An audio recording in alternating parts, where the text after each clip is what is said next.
안녕하세요. 이번 시간에 제가 공유해 드릴 내용은 라벨 스무딩인데요. 최근에 제가 대회에 있는 노트북을 보면서 배운 내용입니다. 딥러닝 모델은 자신의 예측한 결과를 과잉 확신하는 경향이 있다. 과잉 확신하면 더 좋은 거 아니냐? 라고 저도 생각했는데 이 말이 무슨 말인지 같이 한번 알아보도록 하겠습니다. 먼저 제가 이 라벨 스무딩을 어디서 봤냐면요. 지금 현재 진행 중인 이제 모아 프리딕션 대회라고 해서 캐글에 있는 컴피티션입니다. 약에 대한 그런 효과를 알아보는 예측하는 그런 대회인 것 같은데요.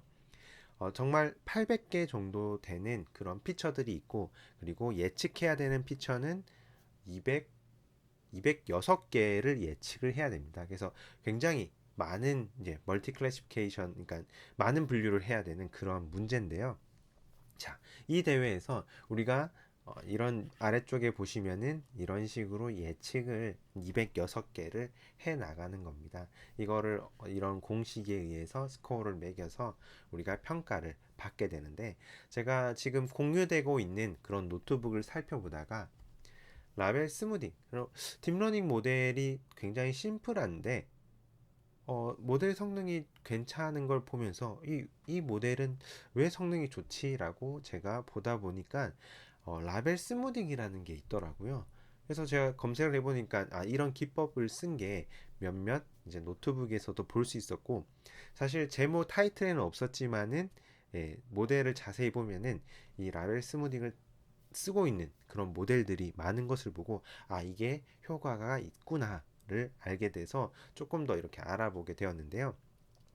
제가 좀 더 검색을 해보니까 라벨 스무딩이 뭐냐, 레이블을 조금 깎아가지고 일반적인 성능을 향상시키는 건데, 보통 보면은 지금 펜 써보겠습니다.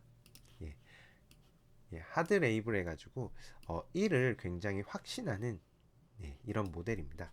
자, 이 모델을 좀 더 소프트하게, 그래서 요 정도 간격을 조금 깎아가지고 나머지 레이블에도 어느 정도의 값을 이렇게 주는 겁니다. 보시면은 위에 알파 값을 깎아가지고 이 부분 유니폼 디스트리뷰션, 그러니까 균일 분포를 만드는, 숫자로 설명드리면 0, 1, 0, 0이었는데 이런 식으로 나머지 값에도 값을 부여하는 그런 형태입니다. 자, 이런 형태로 만들었을 때 모델의 성능이 좀 더 향상되는 것을 지금 모아 프리딕션에서는 볼 수 있었는데요.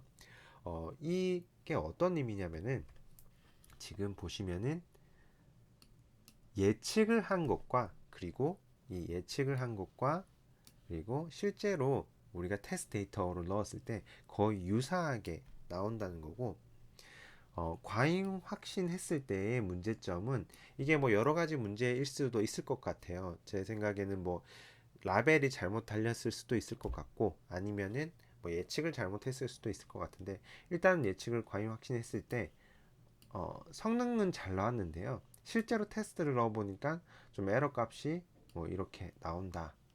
저 좋지 않은 결과 갭이 크다라는 것을 이제 볼 수가 있는데, 예전에 리넷이라고 읽으면 될까요? 리넷일 때 98년도에 나온 모델을 보면은 이 과잉 확신하는 거의 없습니다. 고만고만하게 이렇게 예측을 했는데, 요즘 최근에 나온 모델 레스넷이라든지 점점점 이제 확신하는 경향들이 있다 보니 이런 문제점이 생기는 것 같고요. 레이블 스무딩이 이런 부분들을 뭐 보정을 좀 하는 것 같습니다. 자, 그래서 지금 보시면은 이 부분은 좀 과잉 이제 어 과잉 예측을 이라고 해야 되나요? 과잉 확신을 했다고 볼 수 있을 것 같고요. 이 부분은 좀 더 이렇게 과소 확신을 했다고 볼 수 있을 것 같은데, 사실 이게 만약에 의료라든지 이런 부분에 있어가지고 굉장히 좀 중요한 뭐 자율주행 금융이라든지 자율주행이라든지 중요한 판단을 해야 되는 상황에서는 굉장히 좀 리스크가 큰 문제들입니다. 그래서 이런 부분들을 사실 이 모델만 가지고 판단하기보다는 이제 어드바이스 개념인 거죠. 그래서 일단은 이런 레이블 스무닝을 썼을 때 이런 효과들을 지금 그 오버 컨피디언스, 뭐 언더 컨피디언스 이런 것들을 좀 더 줄일 수 있는 예, 효과인데요. 쓰는 방법은 굉장히 간단합니다. 지금 텐서플로 들어가서 제 다큐멘테이션 찾아보니까요. 이렇게 이 모델 컴파일 할 때 레이블 스무딩 이꼴 0.001 기존의 디폴트는 0이거든요. 그래서 0.001, 뭐 0.005 이렇게 지금 모아 프리딕션에서 한 그 정도 썼더라고요. 그래서 큰 숫자보다는 굉장히 소수점으로 한 세 자리, 두 자리 정도만 쓰면 될 것 같습니다. 이렇게 해서 레이블을 좀 더 스무스하게 소프트하게 만들어서 모델을 향상시키는 건데요. 정리를 하자면은 레이블을 좀 더 부드럽게 만들어서 딥러닝을 예측할 때 이제 과잉 확신하는 부분들을 줄여주는 게 라벨 스무딩이고 그래서 결과적으로 예측 확률과 실제 정확도 간의 어떤 갭을 줄여주는 이제 효과적인 방법이다. 라고 제가 학습을 했습니다. 혹시나 이 얘기 들으시면서 제가 잘못 설명한 부분이 있으면 댓글 부탁드리고요. 저도 노트북에서 캐글 노트북에서 이제 보고 학습을 좀 더 알아보고 여러분들에게 이거 정말 괜찮은 방법인 것 같다 라고 배워서요 공유를 해드렸습니다. 여기까지 하도록 하겠습니다. 감사합니다.